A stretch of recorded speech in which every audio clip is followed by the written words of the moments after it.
We know there's some things we do not know.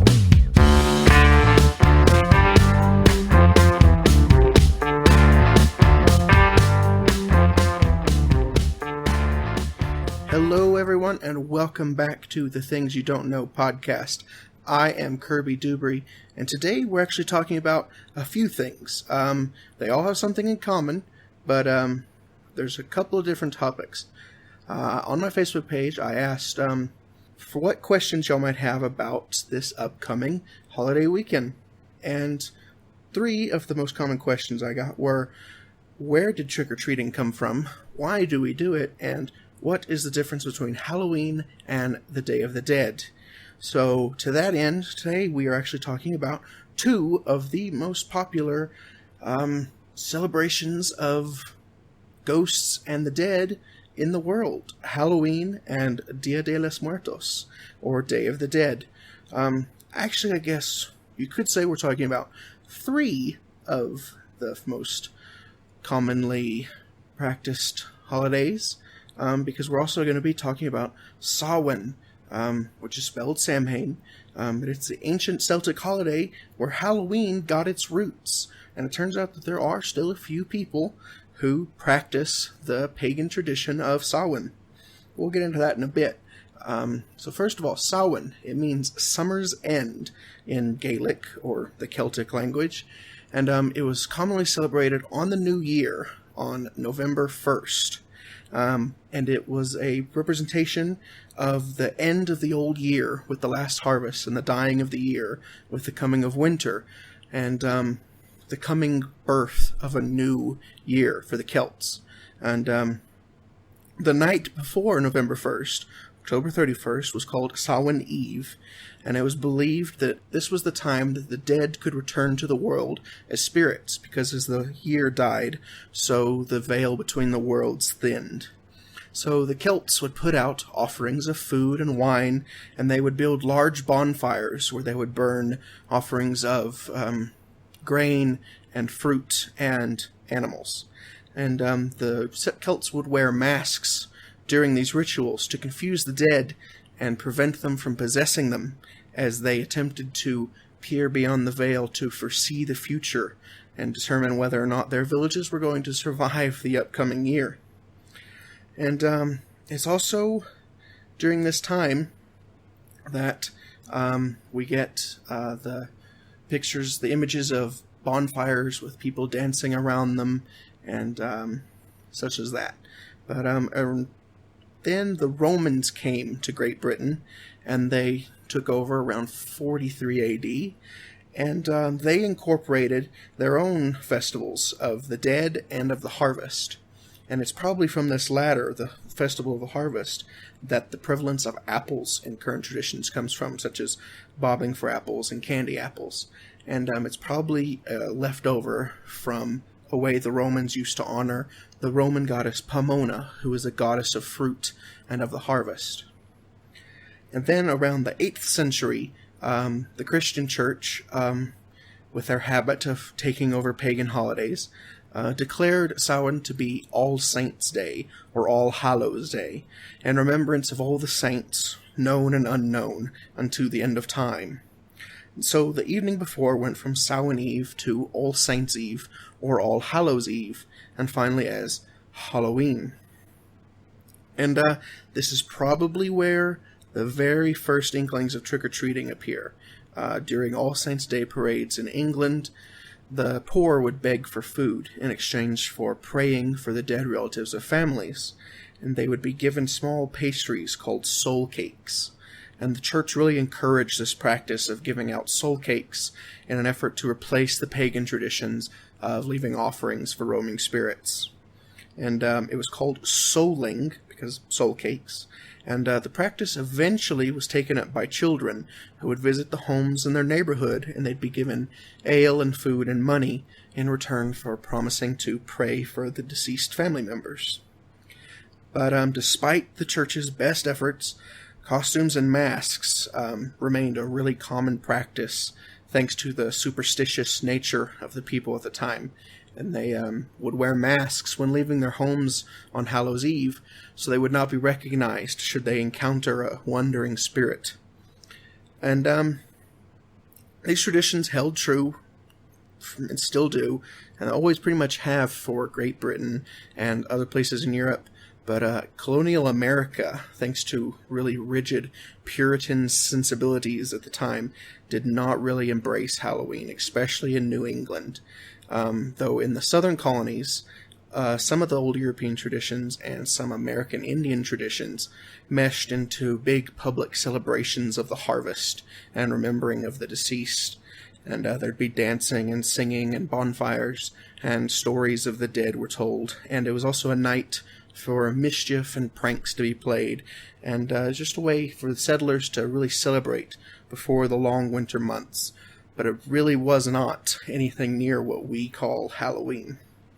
And as the years went by, Halloween still hadn't taken root in America, but October 31st and October 30th and November 1st and those days all were looking pretty bad in North America, because another English tradition called Mischief Night, which was a night full of pranks and vandalism that formed during the Industrial Revolution as the night before Guy Fawkes Night, which is November 4th.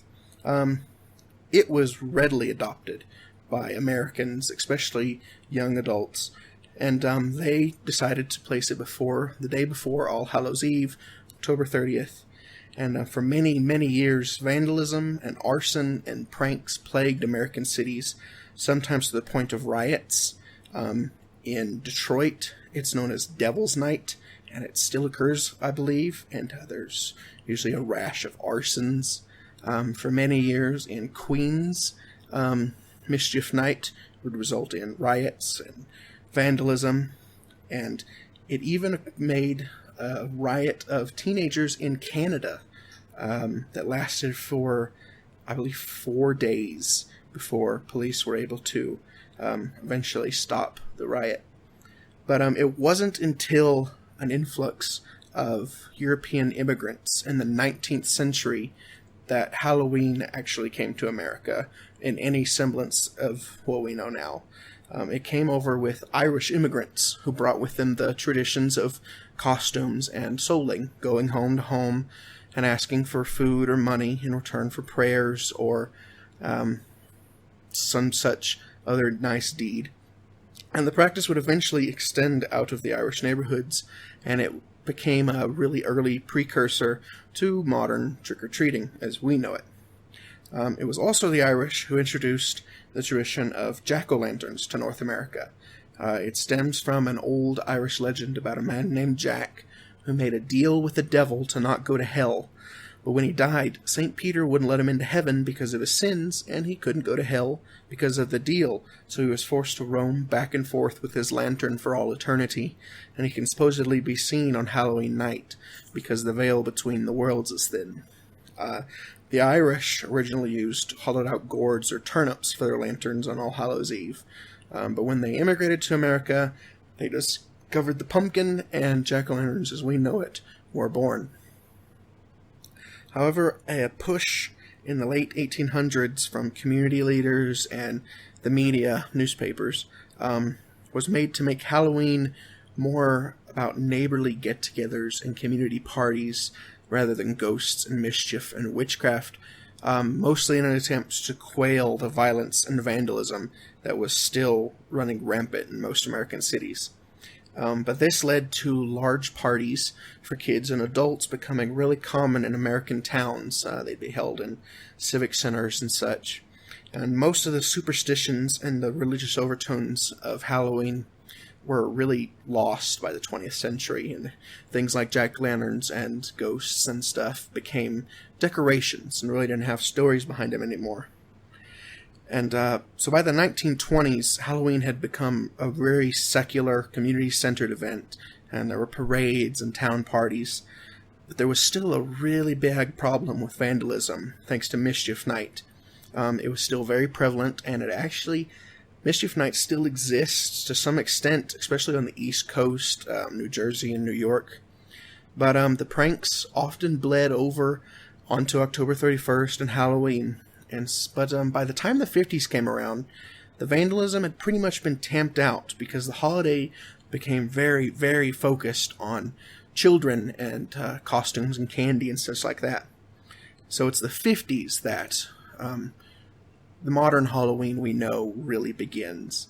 And with the baby boom and the high number of kids, Halloween parties moved out of civic centers and town halls and into classrooms and homes to accommodate more people. And it was at this time that trick-or-treating as we know it was really revived and updated, because it was a more inexpensive way for neighborhoods to still celebrate together. Plus, it offered a sort of buffer against mischief night. If you were giving out treats to the neighborhood kids, they were not likely to be pulling pranks and tricks on your family and home. So trick-or-treating really grew as a way to prevent pranks from mischief night and to mingle with the community after the community parties begin to die out. So that's the Halloween we really know. Very commercialized, very centered around children and costumes and candy, but really with no story behind the reasons we do that. Everything's just decoration. It's all about family and community coming together and just having a good time. But a lot of the original pagan traditions do continue today among modern-day pagans, people who follow the original Druidic practices, Wiccans, and practitioners of witchcraft. It's a little toned down, of course. We're not... no one's slaughtering animals and putting them and offering them to gods on bonfires. But many modern pagans will begin their holiday with a dumb supper. It's a meal eaten in silence, usually with a plate set at the table for the deceased with food upon it as an offering. And its purpose is to honor the memory of those who have passed and to leave out an offering for their spirits. But this solemn tradition is usually followed by a celebratory party or a witch's ball or a bonfire ritual. And that's a way to celebrate the life in balance with death, which was something that the Celts were really aiming for, a way to celebrate that balance. And the nights usually ended with a divination ritual, much like the Druids would do, in an attempt to see the future of the new year and determine whether it's going to be prosperous or not. And Wiccans and Druids in particular will also usually set up altars in remembrance of their deceased relative on the night with photos and candles.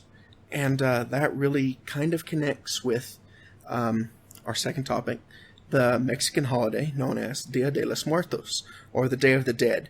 And this holiday is typically observed on November 1st and 2nd to coincide with Catholic All Saints' Day and All Souls' Day. All Saints' Day, as you know, was the Catholic day to celebrate saints, and All Souls' Day was the Catholic day to celebrate just people who had died in the year before. Typically, the 2-day celebration is divided into separate days to honor deceased youth, which is November 1st, and it's usually called Dia de los Inocentes, Day of the Innocents, or Dia de los Angelitos, and it's a day to celebrate deceased children. And November 2nd is the Dia de los Muertos. It's a time to celebrate adults who have passed. But in some beliefs, it's a 3-day holiday beginning on October 31st, All Hallows Eve, because that's when some believe that the gates of heaven open on All Hallows Eve at midnight to let the souls of young children come out for Dia de los Angelitos.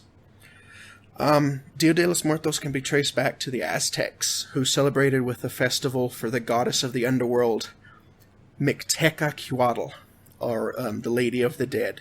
And their ceremonies were held during the Aztec summer month of Michelhuatl. They were mainly focused as a celebration of the dead. Both children and dead ancestors were remembered and celebrated. It was also during that month the Aztecs commemorated fallen warriors. According to 16th century Spanish conquistadors, the Aztecs would bring offerings of food to altars in honor of the dead, and they would also place small clay images that were supposed to represent the deceased on those same altars.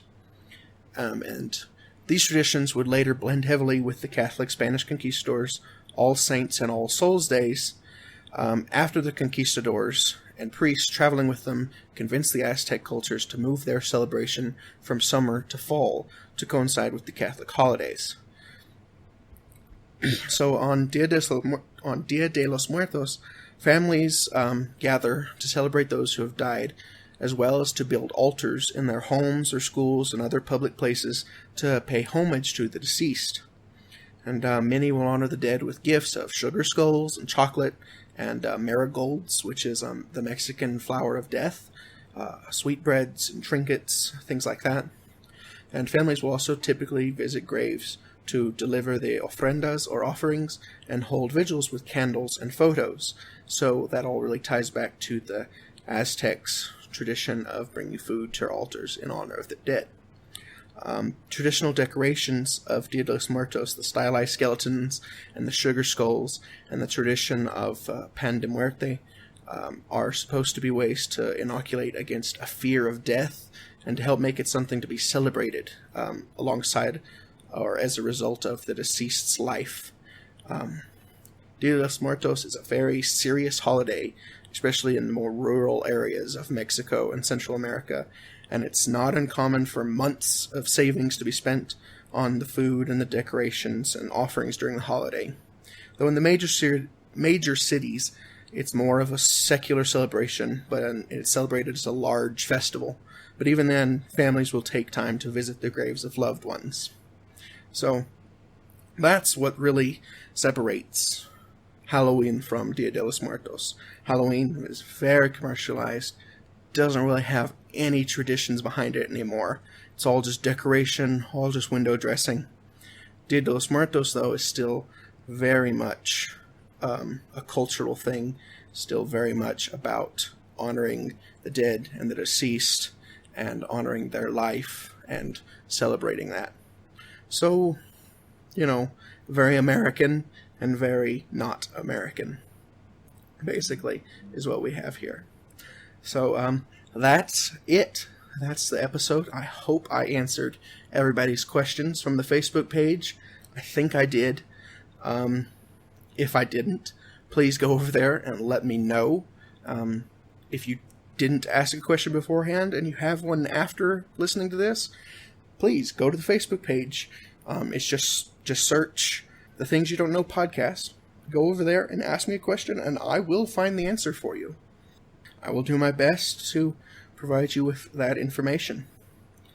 If you liked this and you're watching it on YouTube, or even if you're listening to this on SoundCloud, please give this a like, leave a comment. Feedback is always appreciated. Share this with your friends. Share the Facebook page with your friends. And until next time, I hope that you have learned something that you didn't know. I'm Kirby Dupree, and I will see you next week with a brand new topic. So long, everyone.